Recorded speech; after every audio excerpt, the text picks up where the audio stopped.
it's 10. Some fish just splashing out there and fizzing up. Yeah, I'm back down Blunts again. I'm trying to get a bigger fish from last time. So I'm trying to improve my catch rate. I'm in the same swim B15.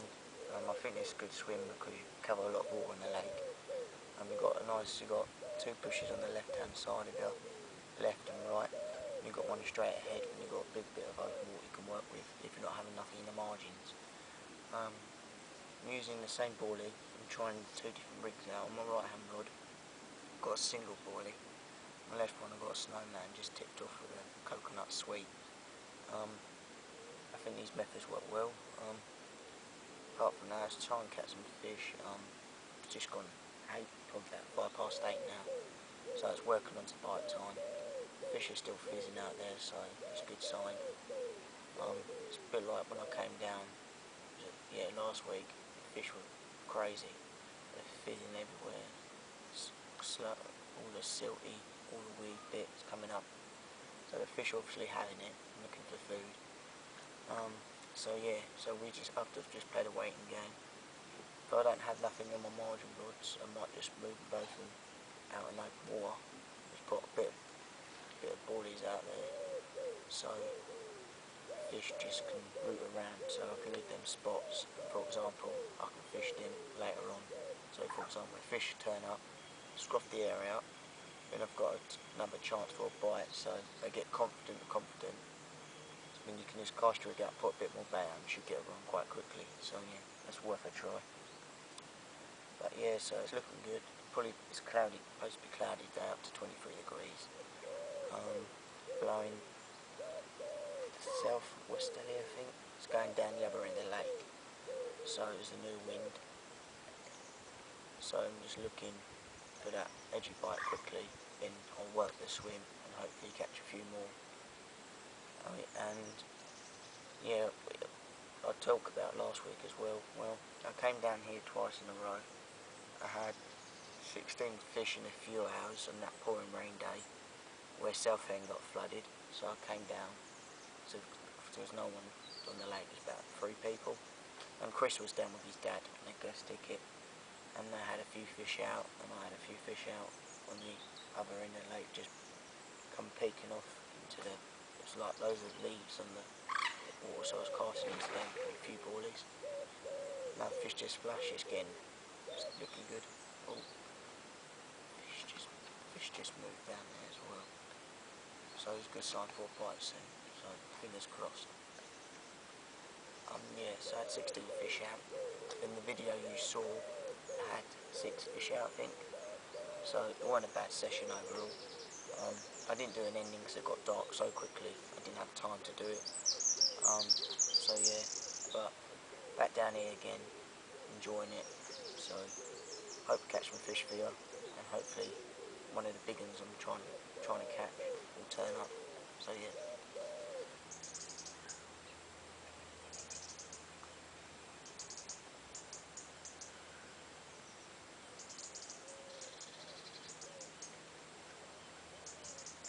Alright, 16.5 pounder in the margin spot.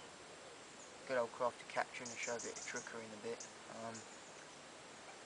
Gave a good account of itself.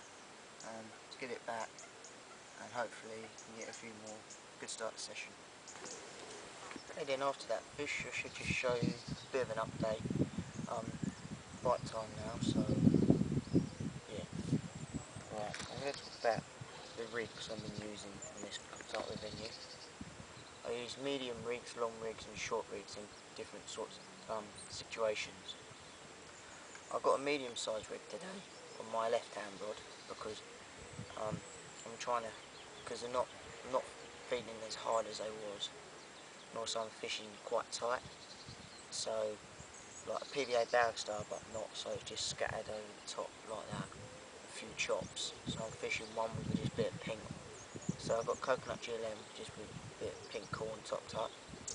But on my right hand rod, I've been trying out the crab and sea salt, I think from Craft to Capture, and and it's quite, and I like them. I think it's quite a good bait because the salt, fish need salt in their diet, so it's a good kind of bait for the carp to eat. Also I've been just putting a bit of pellet down, just get the attraction coming in. The fish just circle just around the area, so but I'm fishing nice and tight to the bush. I've got a medium sized clutch, so if the fish needs to take line it will, but if not, the bottom just shoot to the top. I'll be quick as possible to get out the snags. 60.5 I had, just bobbing just went straight to the top, just carted around and just took line off me on the left hand side, so it's quite easy of me to just guide it around the other rod and I can net it on the left hand side of the swim. So yeah, so this is the medium size rig I like to use. The rig I catch on more, I'll go through more detail on why I use it. But while I'm sitting here waiting for a bite, I usually tie up some rigs.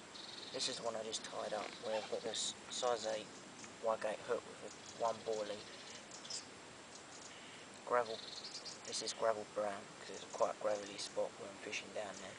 But I've still used the silty rig tubing just to make it pin down because there's a few twigs out there, so it blends in a little bit more, I think. Because I usually put a few leaves on it.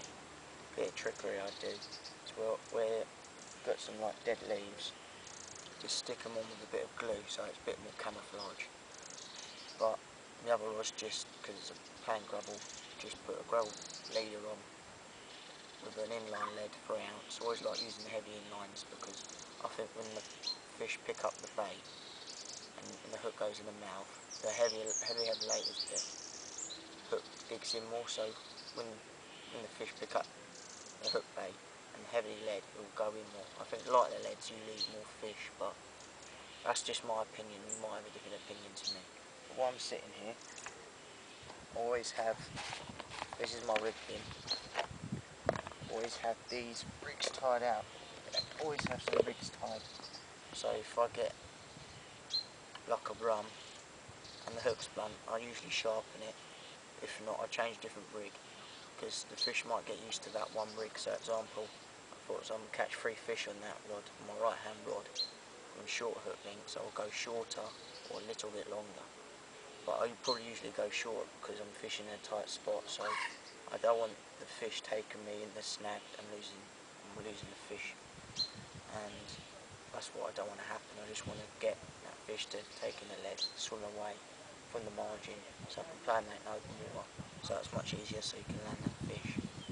But yeah, while I'm sitting here I usually tie up some rigs, so I've got rigs and ready, so a bit of time. Also I usually read the magazine as well I'm reading, so I usually read that while I'm waiting for my bite and tying up rigs or chopping up some baits, just put some in the area because I think on this lake there's a lot of fish in here. So for example, they eat half the bait but not all of it, just put a little bit more out just so you can get the fish more picking and more aggressive feeding. So more aggressive feeding, more likely you can get a rum on this lake. But apart from that, coconut GLM is a good bait because with the bait, I'll go through the baits later on, but I prefer these 2 baits. But I also got crab and blood currant in my bag just in case I run out, but I've got quite a lot of faith in that because I like the black curranty flavour for some reason. I just think it adores carp because you got the purple bait, but half it, like not a lot of companies bring out black currant baits, so I would like to use that bait more often. But I'll show you through the baits in a little while. But try and catch some more fish. It's looking good. Just wind's pushing straight towards him into my swim. Fish ain't fizzing as much anymore as there was in the morning. But at least I think they're down at the bottom now trying to look for some food because it's round about time. So we've got a 3-hour bite time spell. So hopefully we can get a few fish during that. Then can tie up some more rigs and I can run through my rigs and bait while there's no action happening. So keep you updated and let's try and catch another one. Right, another update. I had nothing, but the fish have stopped fizzing. A few more angles in the lake, so it's going to be a bit more trickier than usual. So while I've got the time, it's about coming back again to bite time. It's about just 12 o'clock.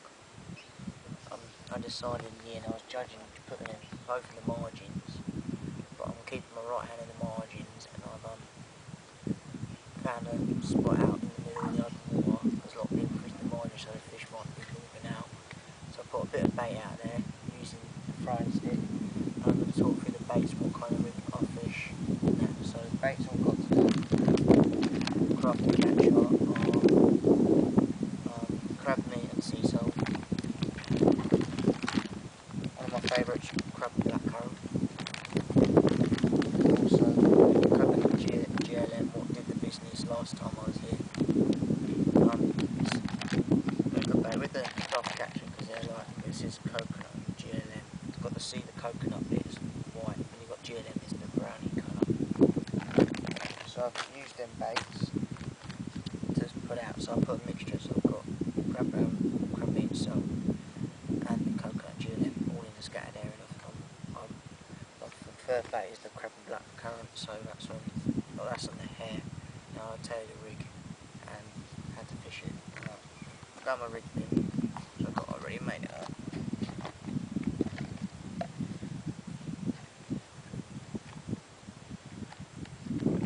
This is only for demonstration, but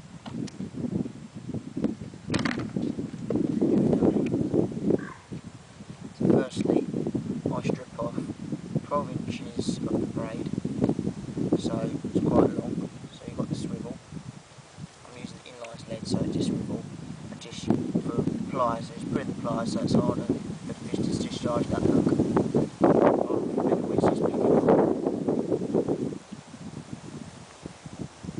And I've got a little hook bait here. It's not a snowman rig, it's just a little bottom bait and then a half down, chopped down blackcurrant poly. These are the crab and sea salt for demonstration, but I've got that on my rods. And I've got a size 8 long shank hook. Long shank hooks I chose today because when they get in they never come out, so when they go in, they curve in, I have to curve out to look, so yeah. And yeah, this is the rig I usually fish it on, because there's scattering the boilies out there. You don't want it too short because it's not like a tight packed, it's a scattered boilie, so you want a longer, but I usually use the shorter than the other. Like you can get really long hook links. I used to use 13, used to use about 14 inches hook links, but that's because everyone was using the shorter ones. Now everyone's got shorter and they've got a little bit longer, so I've got this on. Oh, keep getting liners. I think I need to put a back lid on my left hand rod. I just keep fishing coming in close, so that's why I left the margin out there. So yeah, hopefully that goes off soon. But there's definitely fish in the area now. So I'll go for the rig again, keep going for it. So you've got the hook bait. I use the knotless knot to do the hook, so I'll go do loops, get the herringbone, wrap it round, and come back. Oh, I'm in.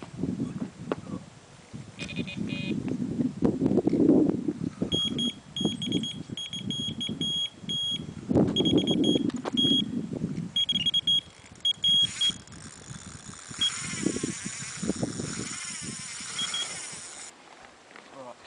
As you saw, that little run I just had ripped off, tangled up with the other line. It's a mirror.